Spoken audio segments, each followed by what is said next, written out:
기도해 주셔서 여름 청년교회 여름 수련회를 잘 마쳤습니다.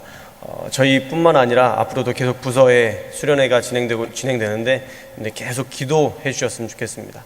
기도가 능력이더라고요. 기도밖에 없더라고요. 많이 기도해 주셔서 더 놀라운 역사와 은혜들이 있을 수 있도록 함께 중보해 주시기 바랍니다. 오늘 세상을 이기는 믿음, 사랑이라는 제목으로 하나님의 말씀을 전하고자 합니다.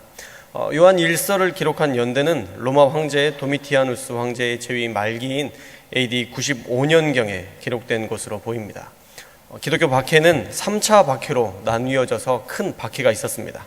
그런데 1차 박해는 64년 네로 황제로부터 96년 도미티아누스 황제까지입니다. 그래서 요한 1서는 1차 박해 안에 속한 때였습니다. 사실 기독교인이 그렇게 박해받을 만한 짓을 해서가 아니라 그들이 로마가 그리스도인들을 박해했던 이유는 예수 그리스도를 유일한 하나님의 아들이며 구세주로 믿는 믿음에서 비롯된 것입니다. 지금의 관점에서 보면 아무 문제가 없는 것이죠. 그런데 로마의 관점에서는 황제를 신격화하고 숭배하도록 하는 정치적인 권력 유지와 정확히 반대되는 사람들이었고, 로마의 입장에서도 그런 집단들이 있어줘야 봐라, 이렇게 하면 이렇게 혼난다, 너희 죽을 수도 있어 라고 반역자들에 대한 본보기가 되는 집단으로서 로마가 의도적으로 기독교 박해를 토대로 로마의 안정을 추구하기도 했습니다. 그런 1차 박해 때의 어려운 시기, 그리고 사도 요한의 인생 말미에 신앙에 대한 깊은 고민에 대한 결론이 도출된 말씀이기 때문에 요한서신은 우리에게 더 큰 의미가 있습니다. 또한 예수님께서 떠나신 지 60년경이 지난 후이기 때문에 처음에 그 초대교회의 믿음이 어느 정도 식어질 즈음이기도 했고, 로마의 1차 박해 끝물일 뿐만 아니라 신학적으로도 영지주의와 신학적 싸움을 벌이던 시대였다는 것이 우리에게 큰 의미가 있습니다. 어쩌면 지금 한국의 모습과 비슷한 면이 가장 많은 때에 쓰여진 서신이 아닐까라는 생각이 듭니다. 100년 전 초대교회의 엄청난 부흥을 한국도 경험했죠. 또 일제시대의 수많은 박해를 믿음으로 이기는 저력을 우리도 가지고 있습니다. 70에서 90년대까지 그 엄청난 영적인 부흥, 양적인 부흥을 경험하기도 했고요. 그런 부흥 때문에 어설픈 또 가짜들이 생겨나기 시작하면서 이단 단체들이 마치 자신들이 진짜인 양 득세하는 현실이 요한일서의 당대의 문제들과 지금의 문제와 별반 다르지 않다라는 것입니다. 그러므로 비슷한 시기를 겪었던 사도 요한이 제시하는 대안은 우리에게도 큰 의미가 있습니다. 요한일서에서 사도 요한이 중요하게 제시하는 한 가지 해결책은 무엇일까요? 그것은 바로 주님과의 사랑이었습니다. 요한일서에서 사랑이라는 단어만 35번 등장할 정도로 현실의 어려움을 이겨낼 수 있는 힘은 오직 사랑임을 강조하고 있습니다. 왜 사도 요한은 말세의 환난을 이길 힘을 사랑이라고 했을까요? 오늘 읽은 본문의 말씀 1절의 말씀을 우리 함께 읽겠습니다. 1절의 말씀 시작.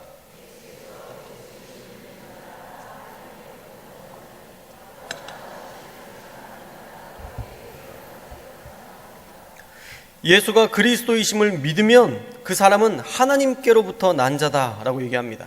바로 하나님의 자녀라는 거죠.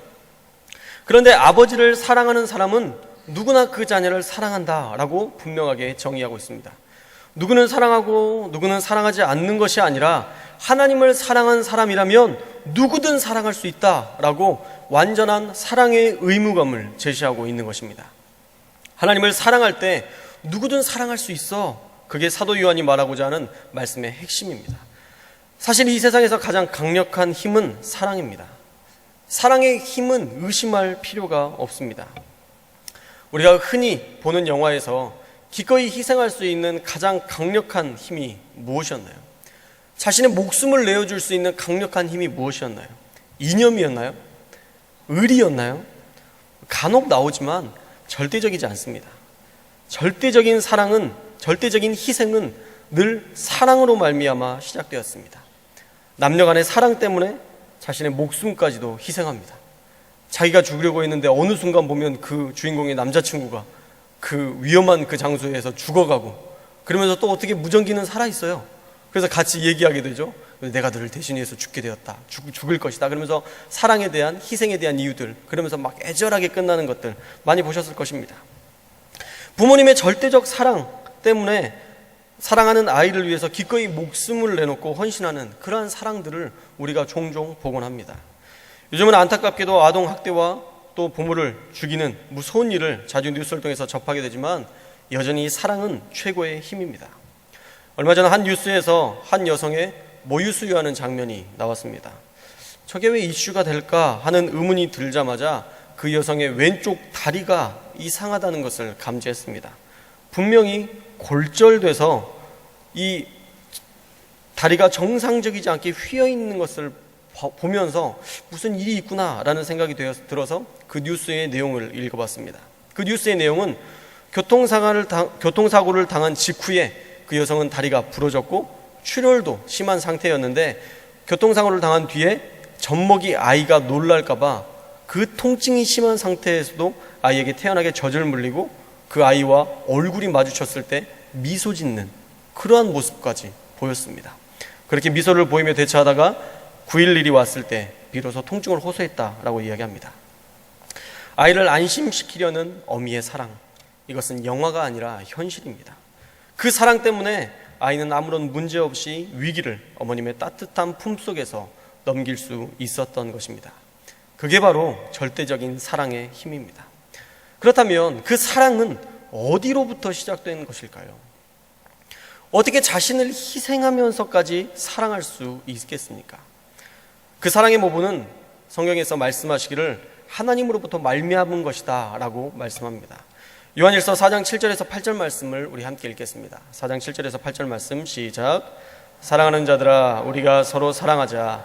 사랑은 하나님께 속한 것이니 사랑하는 자마다 하나님으로부터 나서 하나님을 알고 사랑하지 아니하는 자는 하나님을 알지 못하나니 이는 하나님은 사랑이심이라. 7절에서 사랑은 하나님께 속한 것이니 라고 말씀하죠. 이 말씀은 헬라어로 보면 아가페, 에크투, 테우, 에스틴 이라고 되어 있는데요, 잊어버리시면 되고요. 풀이하면 아가페, 조건 없는 사랑은 하나님으로부터 발생하여 나오는 것입니다 라고 풀이됩니다. 조건 없는 그 하나님의 사랑은 하나님으로부터 발생하여 나오는 것입니다. 다시 말하면 모든 사랑은 하나님의 사랑으로부터 발생됐다라는 것입니다.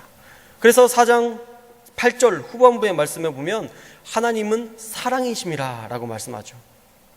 하나님은 사랑 그 자체이시기 때문에 그분으로부터 사랑이 발생할 수 있게 된다는 것입니다. 우리의 머리로만 생각해봐도 그것은 금세 이해가 됩니다. 하나님의 사랑이 가장 처음 존재했던 시기는 태초 이전입니다. 세상이 만들어지기 전부터 하나님이 계셨고 하나님의 그 사랑이 있었고 또 인간을 만드실 때에 주님께서 친히 손으로 빚으시면서 생기를 불어넣으시면서 가장 아름다운 사랑의 모습으로 우리를 빚으셨던, 그리고 사랑하셨던 그러한 모습을 우리가 알기 때문에, 그러한 사랑을 받았기 때문에 태초에 우리에게 주신 그 사랑이 하나님께로부터 발생된 사랑임을 고백할 수 있는 것입니다. 하나님의 사랑이 가장 먼저 존재했습니다. 그리고 그 사랑이 흘러 지금까지 우리에게 전해졌고 그 사랑을 받은 우리가 우리 주변의 사람들을 얼마든지 너그럽게 사랑할 수 있게 된 것입니다. 그래서 요한일서 3장 16절 말씀은 그 사랑에 대해서 이렇게 증거하고 있습니다. 우리 3장 16절 말씀을 함께 읽겠습니다. 시작. 우리가 이로써 사랑을 알고 우리도 형제들을 위하여 목숨을 버리는 것이 마땅하니라. 우리의 주님 예수 그리스도께서 우리를 위해 목숨을 버리신 사랑을 몸소 실천하시면서 그 사랑을 증명하셨다라는 것입니다. 주님께서 우리를 얼마나 사랑하시는지 그 사랑을 죽음으로 증명해 내셨다라는 거예요. 그러니 이제 우리가 그 사랑을 분명히 알 수 있게 되었다라고 말씀하시면서 우리가 그 사랑을 받은 자로서 형제들을 위해 목숨을 버리는 것이 마땅한 일이다라고 말씀하고 있습니다. 하나님의 사랑을 받은 자는 형제를 사랑할 수 있습니다. 왜 그럴까요? 사랑받은 사람만이 사랑을 줄 수 있기 때문입니다. 절대 사랑은 정적이지 않습니다. 한 곳에 머무르지 않습니다. 이 사랑은, 이 조건 없는 사랑은 하나님의 사랑에서 발생하여 나타난 것이기 때문에 그 사랑은 또 조건 없이 이제 형제들 간의 사랑으로 교회 공동체에 있는 지체들 간의 사랑으로, 또 세상에 믿지 아니하는 자들까지 품을 수 있는 사랑으로 퍼져나갈 수 있음을 말씀하는 것입니다. 그래서 우리에게 어떻게까지 사랑해야 되느냐라고 말씀하시냐면, 서로를 위해 목숨을 버리는 것이 마땅하다라고 말씀합니다. 사랑한다면 그 사랑을 예수 그리스도처럼 삶으로 증명해 낼 수 있어야 하고, 그 사랑으로 말미암아, 그 사랑의 은혜로 말미암아 우리는 또 공동체를 사랑할 수 있는, 그 사랑이 흘러가는 이러한 은혜들이 있어야 된다라는 것을 분명하게 말씀하고 있습니다.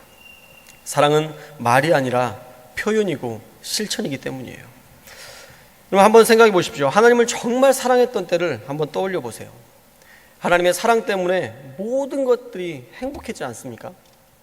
용서 못할 사람이 있었나요? 저도 처음 주님을 마음으로 영접하고 늘 곁에 계신 하나님을 깨달은 이후에 제 삶은 완전히 변했습니다. 말씀이 왜 그렇게 재밌든지 미친 듯이 성경을 읽어댔고, 그 말씀이 내 삶에서 너무 분명하고 선명하게 살아 역사하심을 보았습니다. 매일 학교에서 찬양을 불러댔습니다.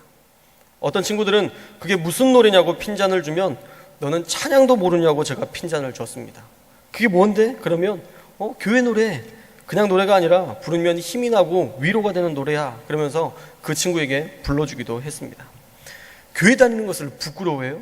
학교 다니면서 교회 다니는 것이 부끄러웠던 적이 있습니까? 저는 없었습니다. 부끄러울 게 뭐가 있습니까? 나같이 부족한 자를 사랑해 주시는 그 사랑을 알게 됐는데, 내가 그 사랑을 받고 있는데 하나님을 믿는 것이 어떻게 부끄러울 수 있습니까? 이 믿음은요, 나를 향한 주님의 그 크신 사랑은요, 제 자랑이었고 제 소망이었고 제 기쁨이었습니다. 여러분들도 모두 그러시죠? 우리 주 예수 그리스도의 사랑이 흘러 우리에게까지 그 사랑이 전해졌습니다. 그리고 우리 모두는 이렇게 예배를 드리면서 감격하며 살 수 있게 되었습니다. 그런데도 여전히 그 사랑을 이해하지 못하는 분들이 간혹 있습니다. 왜 그럴까요? 정말 엄청나게 많은 사랑의 표현들을 성경에 이미 기록하였고, 엄청난 많은 말씀을 통해서 하나님의 음성을, 하나님의 말씀을 들었을 텐데, 그럼에도 불구하고 왜 그 사랑을 이해할 수 없을까요? 사실 이 사랑은요, 들어서 이해될 일이 아닙니다. 사랑은요, 경험되어야 비로소 알 수 있는 것입니다. 여러분들도 그 사랑을 경험하기를 원하십니까? 피곤하십니까? 사랑을 경험하기를 원하세요? 목사님들은 제법 그 사랑에 미쳐 계신 것 같아요. 그런데 사실 나는 눈에 보이지도 않고, 가정에서 그렇게 부모로부터 사랑을 받은 적도 없고, 무조건적인 사랑은 실감이 안 되는 분들도 간혹 있을 것입니다. 받아본 적도 없는 사랑을 어떻게 이해하라는 거야 라고 되물을 수 있지만, 한 가지 분명한 것은요, 여러분들이 느끼든 느끼지 못하든 주님은 여러분들을 계속적으로 사랑하고 있었다는 것입니다. 한 가지 사랑의 신비를 알려드리자면, 사랑은 사랑으로 깨달을 때 그 사랑은 비로소 우리에게 진짜 사랑이 된다는 것입니다. 동상이몽이라는 TV 프로그램에 한 트로트하는 여학생이 나왔는데, 엄마가 너무 간섭이 심한 거예요. 또 무대를 서기 전에 그 관계자들하고 이야기하는데 너무 심할 정도로 고개를 굽신거리고 인사하는 그런 것도 이 여학생에게는 마음에 안 들었고, 웃는 모습으로 노래하라는 것도 싫고, 환하게 웃으며 인사하라는 것과 의상까지도 다 지적하는 엄마가 그 여학생은 너무 싫었습니다. 그래서 TV를 출연해서 좀 이것 좀 엄마 좀 고쳐달라라는 것들을 좀 싸우기 위해서 그런 TV 프로그램에 출연하게 됐었죠. 그런데 그렇게 엄마가 간섭을 했던 이유가, 그 엄마가 유방암에 걸려서 혹시 자신이 잘못되더라도 자기가 살아있는 동안 더 자기 딸을 알리고 또 성장하게 하려고 그렇게 간섭했다는 사실을 알고 그 여학생이 눈물을 펑펑 흘리는 것을 봤습니다. 사랑이라는 것을 모를 때 그것은 사랑이 아니고 간섭이었습니다. 그러나 그것을 사랑으로 이해할 때 사랑은 드디어 사랑이 될 수 있었습니다. 간섭이 사랑이라는 것을 알게 된 것이죠. 그래서 요한일서 4장 16절은 이렇게 얘기하고 있습니다. 요한일서 4장 16절 말씀 함께 읽겠습니다. 시작. 하나님은 사랑이시라. 사랑 안에 거하는 자는 하나님 안에 거하고 하나님도 그의 안에 거하시느니라. 하나님이 우리를 사랑하시는 사랑을 우리가 알고 라고 되어 있죠. 이 알고라는 단어는 기노스코라는 단어인데 알기 위해서 배우다라는 뜻도 있지만 알게 되다, 지각하다, 깨닫다라는 뜻도 있습니다. 다시 말하면 하나님이 우리를 사랑하신다는 사실을 깨닫고 우리의 현실을 보면 그 모든 것이 다 사랑이었음을 알게 된다는 것입니다. 왜 이런 가정에서 태어나서 사랑도 못 받고 살게 되었는지, 중고등학교 시절 왜 아이들과 섞이지 못하고 왕따를 당하는 아픔을 나에게 주셨는지, 왜 저 왼수 같은 직장 상사를 만나서 고달프게 하시는지, 그리고 왜 열심히 사는데도 좋아지는 것이 없는지, 왜 내 자녀는 이렇게 건강하지 못해서 매일 기도하게 하시는지, 생각만 해도 서글픈 생각이 우리의 마음을 휩싸고 돕니다. 그런데 그것이 주님의 사랑이었음을 알고 깨닫는 순간 우리의 생각이 바뀌게 됩니다. 주님께서 왜 그런 어려움을 주셨을까요? 내가 하나님이니까 모든 게 내 마음이야, 그런 절대적 주권을 들고, 죄송합니다, 꼬장 부리시는 건가요? 아닙니다. 자신의 절대적 주권을 가지고 자신의 권력을 남용하는 분이 아니라는 거예요. 우리에게 그렇게 어려움을 주셨던 이유는 단 한 가지입니다. 그 사랑 안에 들어오게 하시려는 하나님의 일하심이었습니다. 하나님의 작업, 여러분을 향한 하나님의 밀당인 것입니다. 밀당을 통해서 세상을 택하기보다 하나님을 택하게 하려는 하나님의 작업인 것입니다. 여러분이나 저나 솔직하게 까놓고 이야기해 봅시다. 여러분이 돈, 명예, 권력이 있다면 여러분 제대로 살 것 같으세요? 그렇게 많은 부와 명예와 지위와 권력이 있을 때에 여러분들 정말 제대로 살 것이라는 여러분들 스스로를 그렇게 믿어지십니까? 저만 봐도 사실 답이 안 보입니다. 키는 작아도 말 빠른 데서 하나님 안 믿었으면 정말 세상과 버타며 잘 놀았을 겁니다. 사실 사람 좋아하고 만나기 좋아하는데 재정적인 한계 때문에 사람을 만나는 것을 꺼려하게 되면서 지금은 집에 있는 게 제일 좋습니다. 그러니 목회하는 거죠. 사람을 좋아하고 집에 있는 것을 좋아하니까 신방 가는 것을 즐기게 되지 않을까요? 또 제 안에 있는 교묘한 허세도 제가 잘 압니다. 가끔은 이 허세를 하나님의 영광을 빗대어서 페이스북에 올림으로 나 이렇게 잘하고 있어를 겸손을 가장해서 올린 적도 사실 한두 번도 아닙니다.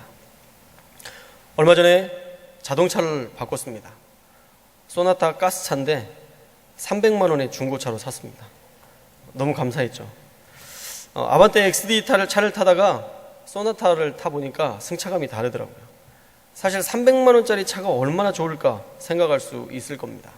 그런데 좋습니다. 그때부터 드라이브를 하고 싶더라고요. 그전에는 드라이브를 한다는 것은 왜 의미 없이 휘발유를 버리면서 차량 운행을 하는가라고 생각하는 정도였는데 그게 차를 타고 있는 그 순간의 여유가 이해가 되더라고요. 그러면서 차를 사랑하고 조금씩 애정을 쏟는 순간 하나님께서 누군가를 통해서 기스내시고 어느 날은 접촉사고로 약간 파손이 있게 하시더니 그 다음날 새벽에는 새벽 예배 가려고 문을 열었는데 운전석에 누가 타고 있는 거예요. 그 새벽에 깜짝 놀라서 저도 모르게 당신 누구야? 정말 이 내면에서 나오는 소리로 당신 누구야? 라고 하는데 다리가 후들거리더라고요. 그래도 정신을 차리고 아내와 같이 나갔으니까 혹시라도 달려들면 차 문짝을 발로 차고 아내는 먼저 들여보내고 제 나름의 시나리오를 짰는데 그냥 술 취한 사람이었습니다. 젊은 분이었는데 저도 놀랬지만 놀래키지 않으려고 선생님 이게 제 차인데 술 취하셔서 본인 차로 착각하신 것 같아요. 저희 이제 나가야 되는데 내려주실래요? 라고 정중하게 말했습니다. 그랬더니 아이고 미안합니다 그러면서 주섬주섬 챙기더니 차에서 내리더라고요. 그리고 가는 것을 보고 다시 차를 탄 뒤에 차 문을 잠그고 그제서야 안도의 한숨을 내쉬었습니다. 차 안에 술 냄새가 퍼져 있더라고요. 그래서 차 문을 열고 이제 가려고 냄새가 나니까 차 문을 열고 가려고 시동을 켜고 후진을 하려는데 거기에 한 바가지를 토해놨더라고요. 차에다가. 진짜 속상했습니다. 뭐가 속상했을까요? 토한 거요? 아니요. 토한 건 닦으면 돼요. 근데 한편의 마음속에 이것도 이 잠시도 즐기면 안 되나? 하는 것이 속상했습니다. 그래서 이렇게 주님 앞에 기도했습니다. 하나님, 이게 비싼 차도 아니고 좀 여유 좀 즐기면 안 되나요? 사실 금세 질릴 건데, 조금만 이렇게 하다 보면 질릴 텐데, 그 전까지만 좀 드라이브도 좀 하고 뭔가 인생을 이렇게 여유롭게 잘 사는 그런 흉내 내는 것도 안 되냐고 주님께 약간 따지듯 물었습니다. 그랬더니 제게 그런 마음을 주시더라고요. 썩어질 것을 사랑하지 마. 그 다음부터 차에 대한 애정이 완전히 식었습니다. 제 아내도요, 돈, 명예, 권력에 대한 욕심이 사실 넘쳐납니다. 그래서 에베소서 6장 12절에 공동 번역의 말씀은 그것을 주의하라 말씀합니다. 우리 6장 12절 말씀을 함께 읽겠습니다. 시작. 우리가 대항하여 싸워야 할 원수들은 인간이 아니라 권세와 세력의 악신들과 아무색의 지배자들과 하늘의 악령들입니다. 저는 이 말씀을 읽고 깜짝 놀랐습니다. 우리가 싸워야 될 원수는 인간이 아니라, 어떤 사람이 아니라, 사물이 아니라, 인간이 아니라 권세와 세력의 악신들이라고 표현합니다. 우리가 권세와 세력을 사랑하는 것도 악한 신에게 이용당하는 것일 수 있다는 것입니다. 사랑이 아닌 누군가를 지배하려는 것, 나 자신을 높이고 드러내려고 하는 것, 그건 역시도 하나님이 아닌 악신에게 농락당하는 것이라 말하는 것입니다. 우리가 조금만 깨어있지 않으면 금세 돈, 명예, 권력의 악한 신에게 넘어지게 되는 것입니다. 사실 우리가 시험당하는 것이, 믿음에서 흔들리는 것이 돈, 권력, 명예 안에서 흔들리는 것 아닙니까? 그것만 있으면 행복해질 것 같은 착각을 불러일으키는 것들 때문에 우리가 주님과로부터 멀어지잖아요. 그래서 주님이 작은 시험들을 계속 우리에게 허락하심으로 기도하게 하시고 주님께 돌아오게 하시는 것입니다. 우리의 욕심을 따라 살 인생을 주님께서 작업하시고 밀당하셔서 그것들의 덧없음을 알게 하시고 우리로 하여금 그 사랑 안에 들어올 수 있도록 도우신 것입니다. 놀랍게도 여러분들을 힘들게 했던 그것이 바로 하나님의 사랑이었습니다. 주님의 그 사랑을 믿으시기 바랍니다. 없는 것이, 어쩌면 고통스러웠던 그 자리가 여러분들을 더 좋은 길로 인도하는 하나님의 사랑으로 인도하는 길이었음을 기억하시기 바랍니다. 그 사랑을 깨달았다면 이제 믿어야 됩니다. 알고 믿는 것, 이게 사랑의 신비입니다. 알았으니 이제 그분이 하시는 모든 일에 대해서 그 사랑에 근거한 것임을 우리가 믿는 것이 필요한 것입니다. 이 역시도 사랑의 한 모습인 겁니다. 사랑장이라고 말하는 고린도전서 13장 7절은 사랑에 대해서 모든 것을 참으며 모든 것을 믿으며 모든 것을 바라며 모든 것을 견디느니라 말씀합니다. 그게 사랑하는 사람들의 진짜 모습인 거예요. 누구와 함께? 나의 사랑하는 주, 나의 예수 그리스도와 함께. 나의 모든 것을 참고 믿고 바라고 견뎌주신 나의 주 예수 그리스도를 주님과 동행하며 이 세상에 있는 모든 어려움들을 그 사랑을 의지해서 참고 믿고 바라고 견뎌내는 것이 바로 우리가 주님께 다시 돌려드려야 될 사랑이라는 것입니다. 그래서 우리도 또한 주님께 참고 믿고 바라고 견디는 사랑을 드릴 수 있어야 합니다. 세상을 이기는 믿음은 종교적 신뢰와 의지가 아니라 그분을 전적으로 사랑하는 사랑이 바로 믿음인 것입니다. 4절의 말씀을 볼까요? 4절의 말씀을 함께 읽겠습니다. 시작. 하나님에게서 태어난 사람은 다 세상을 이기기 때문입니다. 세상을 승리는 이것이니 곧 우리의 믿음입니다. 새 번역은 이렇게 얘기하고 있습니다. 하나님에게서 태어난 사람은 다 세상을 이기기 때문입니다. 세상을 이긴 승리는 이것이니 곧 우리의 믿음입니다. 정확히 얘기하면 곧 우리의 사랑에 근거한 믿음입니다 라는 것입니다. 우리의 승리의 비결은 우리의 사랑에 근거한 믿음인 것입니다. 그러면서 5절 말씀에 이렇게 얘기합니다. 5절 말씀, 표준서 새 번역의 말씀으로 5절 말씀 마지막으로 함께 읽겠습니다. 시작. 세상을 이기는 사람은 누구입니까? 예수가 하나님의 아들이심을 믿는 사람이 아니고 누구겠습니까? 세상을 이길 수 있는 사람은 누구라고요? 바로 예수님이 하나님의 아들이심을 믿는 자, 우리를 위해서 죽으신 그 예수 그리스도를 사랑함으로 그의 계명을 기쁨으로 지키며 사는 자가 세상을 이기는 사랑에 근거한 믿음으로 사는 자들이라는 것입니다. 사랑하는 여러분, 우리가 세상을 이기려면 예수님의 사랑이 충만하고 예수가 하나님의 아들이심을 믿는 믿음이, 그 근본적인 고백이 우리에게 있어야 합니다. 그 고백 안에 살 때에 우리는 반드시 세상 속에서 승리할 수 있습니다. 저와 여러분이 그렇게 승리하기를 원합니다. 그리스도 예수의 사랑 안에서 그분의 넉넉하신 사랑을 믿음으로 서는 자가 세상 속에서 승리하는 자가 될 수 있음을 깨닫고, 이제는 그 어려움과 힘든 현실들을, 그것이 사랑이라는 것을 우리가 분명히 인식하고 온전히 주님을 사랑함으로, 믿음으로 세상을 넉넉히 믿음으로 승리하는 저와 여러분의 삶 되시기를 주님의 이름으로 축원합니다. 기도하겠습니다.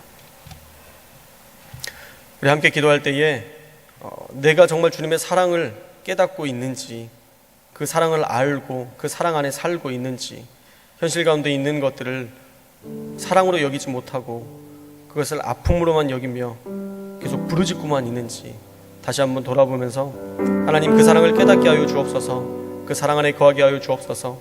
그 사랑으로 말미암아 살아가는 자 되게 하여 주옵소서. 우리 다 같이 통성으로 하나님 앞에 기도하겠습니다. 사랑의 하나님 감사합니다. 우리에게 말씀하여 주시니 감사합니다. 연약한 우리 가운데에 하나님의 그 놀라운 사랑으로 말미암아 나아갈 수 있는 힘과 용기와 하나님의 기름 부으심과 또한 선한 하나님의 그 믿음을 우리에게 더하여 주시어서 우리가 세상 가운데 넉넉히 이길 수 있는 힘을 주신 것 감사합니다. 주님, 이제는 우리가 흔들리지 않게 하여 주옵소서. 하나님, 우리가 세상의 배경들과 어떠한 것들을 바라보며 넘어지며 좌절하지 않게 하여 주옵소서. 오직 그 사랑에 근거하여 살아가게 하여 주시어서 하나님의 은혜 가운데, 성령의 능력 가운데서는 우리 모두가 될 수 있도록 하나님 도우시고 인도하여 주옵소서. 하나님의 사랑만이 답입니다. 세상을 이기는 믿음은 오직 주님을 향한 사랑임을 오늘 우리에게 알게 하셨사오니, 그 사랑 안에 거하는 우리 모든 성도들 되게 하여 주시고, 모든 어려움과 모든 괴로운 것들과 모든 사랑하지 못하는 것들을 주님의 사랑 가운데 승리하며 나아가는 우리 모두가 되게 하여 주옵소서. 함께 하시기를 원합니다. 두 번째로 기도할 때에 나라와 민족을 위해서 기도하시고, 북한의 복음화를 위해서, 또한 평화를 위해서 우리 함께 기도하시고, 우리 교회를 위해서 기도할 때에 우리 교회 세우신 사랑하는 담임 목사님의 가정과 건강을 위해서, 또한 성령의 충만함을 갑절로 부어주셔서 모든 사역 가운데에 하나님의 영광만 드러내는 귀한 목사님으로 세우시도록 위해서 함께 기도하겠습니다. 그리고 오늘 천안교회의 더 큰 부흥을 위해서 기도하시고요, 우리 교회가 복음을 전하는 귀한 사명을 감당하는 그러한 교회로 하나님 붙들어 주시고 인도해 주시도록 기도하시고, 교회의 긴급 환우들을 위해서, 또한 우리의 자녀들을 위해서, 특별히 오늘 케냐 지역 헌신 예배로, 주간 예배로 하나님 앞에 나아가는데 우리 모두가 헌신함을 다짐하며 주님의 놀라운 쓰임 받는 귀한 믿음의 성도들이 될 수 있도록 붙들어 달라고 우리 다 같이 다시 한번 통성으로 기도하겠습니다. 사랑의 하나님 감사합니다. 이 나라 민족을 기억하여 주옵소서. 하나님의 영광을 위해 쓰임 받는 나라 되게 하여 주옵소서. 또한 하나님, 정말 이 나라 민족 가운데 놀라운 하나님의 영광을 더하여 주시고 하나님의 기름 부으심을 더하여 주시옵소서. 특별히 북한의 복음을 위해서 기도합니다. 그 땅 가운데 하나님의 놀라운 역사가 일어날 수 있도록 하나님 책임져 주시고 인도하여 주옵소서. 또한 평화가 가득하기를 원합니다. 한반도 가운데 평화를 더하여 주시어서 전쟁과 하나님 어려운 모든 일들 가운데에 하나님 힘든 일들 가운데 휩싸이지 않도록 하나님 붙들어 주시고, 또한 우리 교회를 위해서 기도합니다. 우리 교회 세우신 담임 목사님 건강과 가정을 지켜주시고 성령의 충만함을 갑절로 더하여 주시어서 늘 모든 사역 가운데 하나님의 영광만 드러내시는 귀한 목사님으로 하나님 세우시고 인도하여 주옵소서. 천안교회 가운데에 놀라운 부흥을 더하여 주시고 많은 영혼을 구원하는 일에 우리가 쓰임받게 하시며, 또한 우리 교회 가운데 많은 어려움으로 인하여서 하나님 힘들고 괴로운 일들 당하는 우리 긴급한우들 가운데에 하나님 함께하여 주시고 인도하여 주시어서 하나님의 능력을 더하여 주시고 기름 부어 주시어서 하나님 그들 모두가 하나님의 영광 가운데 다시 일어설 수 있는 놀라운 은혜를 더하여 주옵소서. 우리 모든 자녀들 또한 간절히 기도하는 모든 것들을 하나님께서 들으시고 인도하여 주옵소서. 함께 하시기를 소망하며 예수님의 이름으로 기도합니다.